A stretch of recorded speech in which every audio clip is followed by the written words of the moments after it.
Apakah kamu sekarang lagi gagal bayar di Akulaku, Kredivo, Indodana, SPP Letter, dan Home Credit Indonesia? Jenis yang saya sebutkan ini adalah jenis pay letter ya.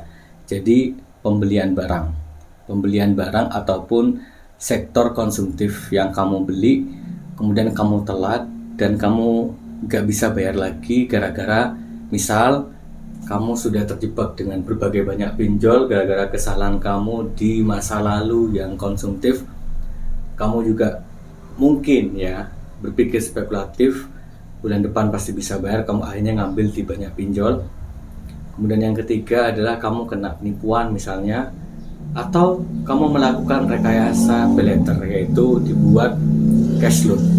Jadi yang seharusnya uang itu dibelikan HP, dicairkan uang menggunakan joki-joki yang ada.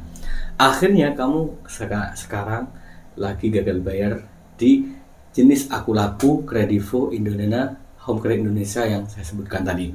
Tenang, jangan khawatir, jangan panik, jangan sering-sering menyalahkan dirimu sendiri lagi ya. Kamu berpikir jernih dulu, kamu coba pahami mengapa kamu harus gagal bayar dan di sisi apa yang harus kamu lakukan saat ini biar kamu aman.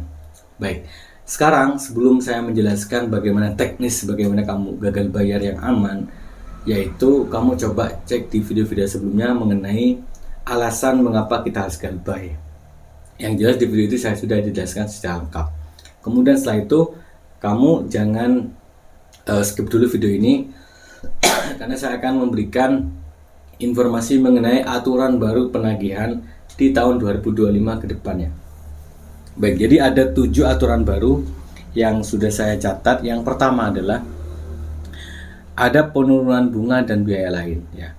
Jadi di sektor bisnis peer-to-peer lending atau bisnis pinjam meminjam ini, karena berdasarkan pengalaman kelam, banyaknya orang bunuh diri, banyaknya orang nggak bisa bayar, NPL-nya mulai naik, maka kemudian otoritas jasa keuangan dengan melalui asosiasi tentunya mereka kemudian diberikan regulasi baru mengenai batasan-batasan denda ataupun batasan-batasan bunga. Nah, untuk sektor yang saya sebut tadi, mereka itu punya denda maksimal itu 0,2% per hari ya. Jadi untuk sektor konsumtif seperti itu. Sedangkan sektor produktif itu masih di angka 0,1% dan katanya juga turun 0,36%. Jadi itu kabar baik untuk konteks denda. Nah, kemudian konteks bunga tentu batasannya adalah sudah diatur juga ya, diatur juga dalam penetapan bunga harian dari pinjol itu 0,4% ya. Jadi kalau misalnya kamu pinjam 2 bulan berarti 0,4% kali 60 hari. Kalau 3 bulan berarti kamu kalikan 0,4% kali 90 hari. Nanti akan ketemu angkanya berapa. Jadi kalau kamu pinjam 1 juta, kalikan dari 0,6 per hari, 0,4% selama 90 hari itu berapa? Seperti itu. Itu ada di dalam SE OJK 19/SOOJK.06 di tahun 2023. Kemudian mengenai denda keterlambatan ya. Nah, denda keterlambatan itu untuk sektor konsumtif itu 0,3% per hari mulai tahun 2024 kemarin, dan kemudian menjadi 0,2% per hari pada 2025. Jadi di 2025 ini turun ya, dari 0,2% jadi dari 0,3% jadi 0,2% untuk konteks pinjaman yang konsumtif. Kemudian aturan berikutnya adalah kamu yang sudah pernah melakukan pinjaman di berbagai banyak akun sudah nggak bisa. Jadi semua pinjol resmi itu hanya berlaku di 3 pinjol. Jadi hanya boleh maksimal pinjam di 3 pinjol. Jadi kalau kamu udah pinjam di Indodana, kamu masih bisa berkesempatan pinjam di Akulaku maupun pinjam di pinjol yang lainnya. Meskipun ya saya bacakan ini bukan berarti saya kampanye kamu harus pinjam, enggak. Justru saya ingin kampanye kamu berhenti pinjam ya. apalagi kamu muslim, tentu riba ya, karena pinjol ini nggak jelas ya, akadnya nggak jelas, tentu juga sudah akadnya pinjam meminjam, jadi jelas itu hukumnya jelas, gak usah diperdebatkan lagi, jelas itu riba, gak usah dipakai lagi ya. Tapi kalau kamu udah kadung tersandut ya, kamu kadung masuk tercebur di area pinjol ini, maka kamu solusinya adalah gagal bayar dulu, dinolkan dulu persepsimu tentang hutang, kebiasaanmu berhutang dibentikan dulu, kamu mulai sadar bahwa jangan terburu-buru dalam menginginkan sesuatu yang sehingga membuat kamu harus hutang. Yang penting kamu bisa makan, minum, bisa bekerja dengan baik, udah cukup aja ibadah yang baik, gak usah pinjam-pinjam. Jadi sudah gagal bayar dulu, dan cara gagal bayarnya kamu coba masuk di grup channel Ilmu Official, disitu saya jelaskan semua dulu ya. Sekarang sudah jarang teman-teman banyak bantu di situ ya teman-teman. Kemudian untuk yang takut gagal bayar, gak usah takut. Kenapa?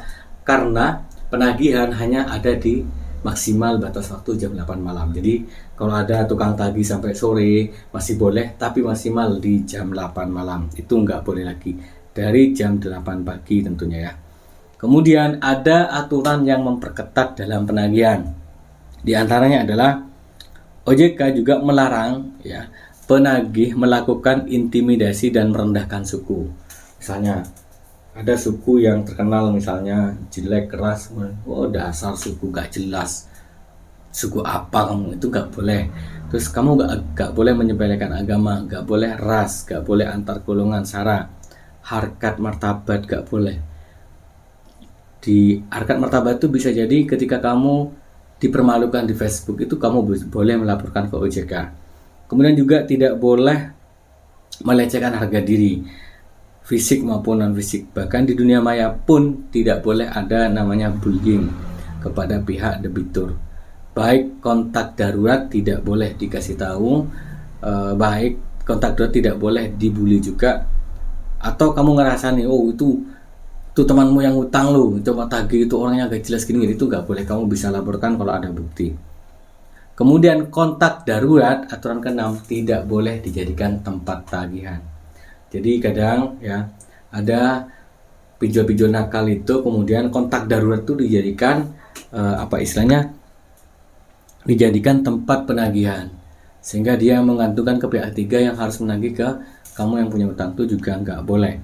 Kemudian ini pinjol sudah wajib asuransi ya, jadi semua pinjol diwajibkan ikut asuransi. Tentu asuransinya ini sudah diatur oleh otoritas jasa keuangan tentunya, yang tentu sudah mendapatkan izin. Nah, sekarang saya coba menjelaskan sedikit tentang asuransi pinjol. Asuransi pinjol itu jangan jadikan sebagai alasan kamu harus gagal bayar. Jadi misal nih ada beberapa konten kreator ngomong, udah kamu gak usah bayar, udah ada asuransi, enggak gitu loh. Jadi yang saya maksud begini, kalau kamu kampanye seperti itu, maka yang jatuhnya ada moral hazard. Jadi orang yang biasa nggak utang akan utang untuk mencari peluang ngambil uang di situ dan gak mau bayar. Kenapa? Karena karena ada alasan yang namanya asuransi pinjol. Asuransi pinjol itu bukan asuransi kita sebagai peminjam, tidak. Sebagai orang yang mengkonsumsi pinjaman itu, tidak. Tapi asuransi pinjol itu sebagai mitigatif terhadap perusahaan-perusahaan itu sendiri, sehingga ketika ada gagal bayar tetap akan ada survei segala macam, ada regulasinya, ada proses pencairannya gitu. Jadi nggak sembarang cair-cair setiap ada gagal bayar ya, karena asuransinya itu jelas di situ, banyak aturan-aturan mainnya seperti itu. Jadi buat kalian yang hari ini khawatir ada penagihan, nggak usah. Yang jelas gini loh teman-teman, kenapa saya bilang di awal tadi, gagal bayar itu harus ada jalan, harus ada alasannya. Gagal bayar itu alasan pertama yaitu tadi untuk menghentikan hutang kita, untuk taubat kita dari hutang-hutang. Terus yang kedua, gagal bayar itu cara strategi kita untuk bisa tidak rugi sama sekali, karena sudah banyak bayar tapi kok nggak ngurangi pokok sama sekali. Ya sudah, kamu gagal bayar dulu. Resikonya jelas, resikonya adalah strik ojek kamu jelek, tapi gak jadi masalah. Yang penting hidupku aman dan tenang, hidupmu aman dan tenang, seperti itu. Jadi jangan Gagal bayar itu adalah suatu kesengajaan di mana kamu nggak punya utang, kamu kampanye, terus kamu ambil seperti yang dilakukan Joki, terus kamu nggak bayar tuh, nggak gitu, itu salah. Terima kasih, itu saja, terima kasih.